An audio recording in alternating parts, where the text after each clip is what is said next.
Cədvələ əsasən uyğunluğu müəyyən edin. Demək, ilk növbədə bizə paytaxtın coğrafi koordinatı göstərilib. Demək, 3 şimal enliyi, 102 dərəcə şərq uzunluğu. Bu, görək hansı ölkənin paytaxtına düşə bilər. Demək ki, 3 dərəcə şimal enliyində Yaponiya deyil, əlbəttə ki. Qazaxıstanda deyil bu. Avstraliya cənub yarımkürəsidir, bu da deyil.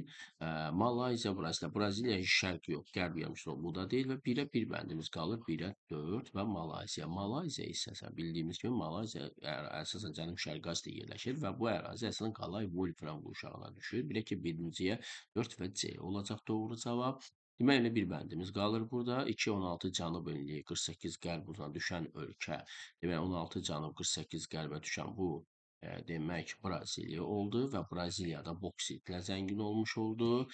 Üçüncü isə 52 şimal, 71 şərqi isə Qazaxıstan ölkəsi uyğun gəlir və Qazaxıstan da neft ehtiyatı ilə zəngindir. Doğru bəndimizi müəyyən etmiş olduq.